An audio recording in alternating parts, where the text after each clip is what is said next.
گرم و آفتابی زمستانی. البته شاید بپرسین چطور که هم گرم است و هم آفتابی و هم زمستان. غیر ما نمیفهمم دوستان عزیز، هوا تقریبا 13 درجه سانتیگراد هست و همچنان روز آخر ماه دلو و دیگه گرمی بسیار.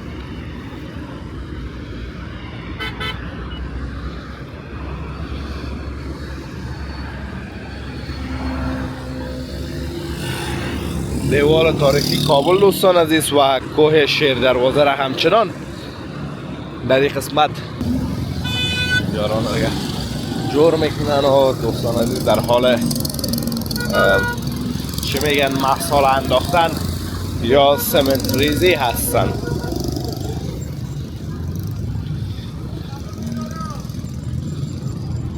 این هم دوستان عزیز است چهارراهی مشهور و همیشه شلوغه.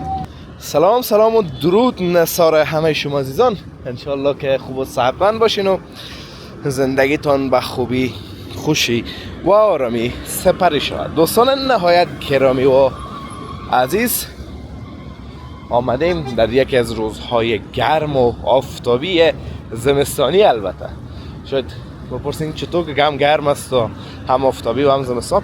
غیر ما نمیفهمم دوستان عزیز، هوا تقریبا 13 درجه سانتیگراد هست و همچنان روز آخر ماه دلو و دیگه گرمی بسیار پیش از حد زیاد است. هم اگر ببینید نیال جمپر کشیدن و جمپر کسی نمیپوشه. ما هم دوستان عزیز همونطور رفته میریم به طرف دهمزنگ شهر کابل. در ادامه ویدیو همراه ما باشین. هوای کابل ببینید دوستان عزیز چقدر خوبش است. شما یه ابرا را ببینید که چقدر زیبا نقش بستن.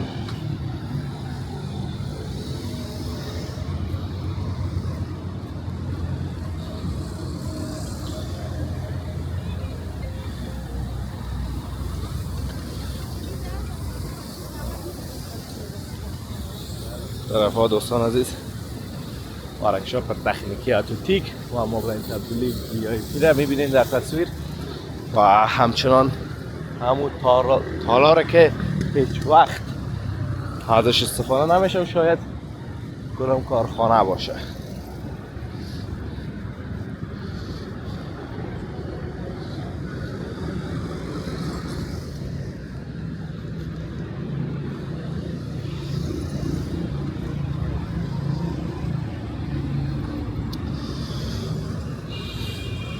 امروز دوستان عزیز بسیار یک روز روشن و آفتابی و همونطور زیبا هست. سرسرای موترها هم زیاد است دوستان عزیز دیگه.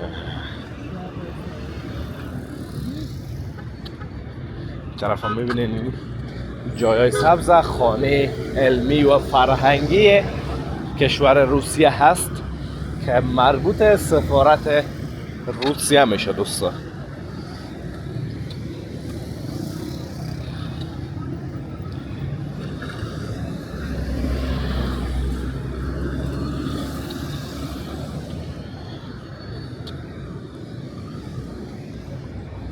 ده علم و فرهنگ سرک نامش هم دوستان عزیز اما علم و فرهنگ است نام این خود سرک هم.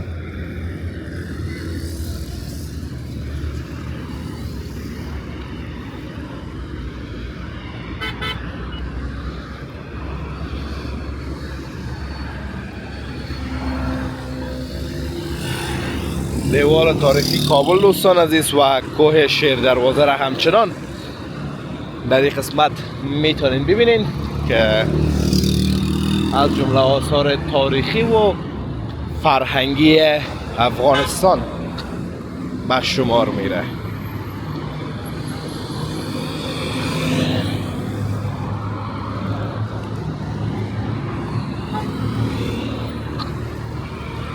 و این جاده هم دوستان عزیز جاده عمومی دارالامان شهر کابل است.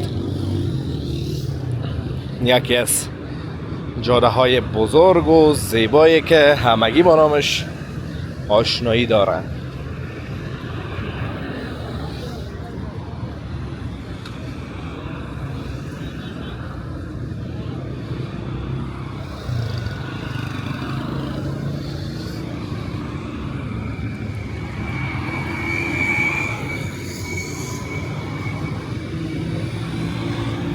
در این قسمت هم دوستان عزیز قصر افغان ملیمانی را یا که همو قصر ملی افغان در تصویر میبینین که کارهایش هنوز هم در جریان است و دیده شود که چه وقت بالاخره به اتمام میرسه.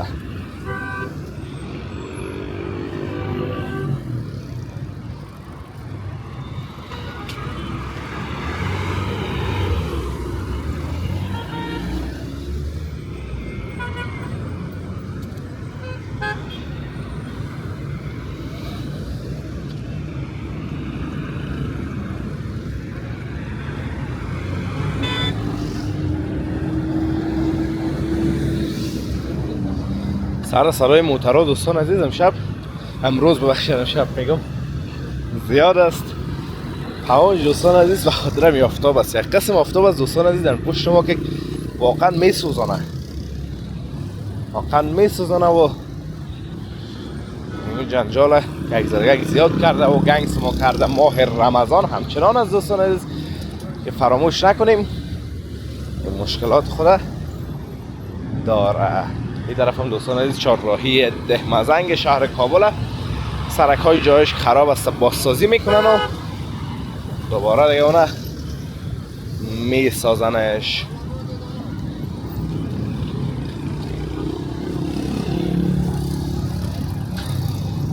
در اون طرف هم دوستان عزیز ریاست ترافیک شهر کابل در تصویر میبینین، البته ریاست عمومیش از دوستان عزیز.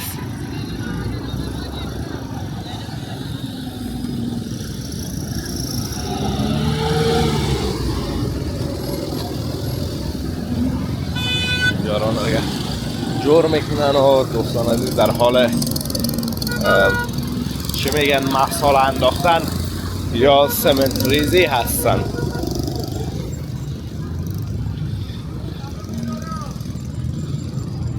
این هم دوستان عزیز از چهارراهی مشهور و همیشه شلوغ دهمزنگ شهر کابل.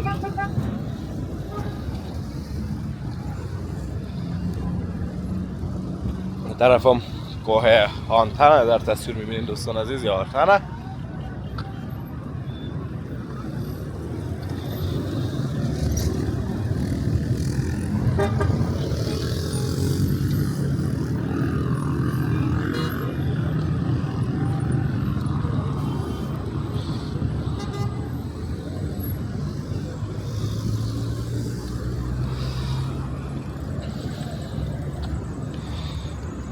خب دوستان نهایت گرامی و عزیز، امیدوار هستم که از ویدیو خوشتان آمده باشه، از ویدیو لذت برده باشین.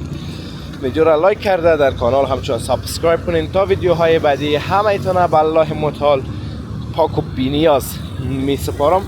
روزگار خوب و خوش داشته باشین و در پناه الله متعال باشین. الله حافظ و مددگار همه ایتان.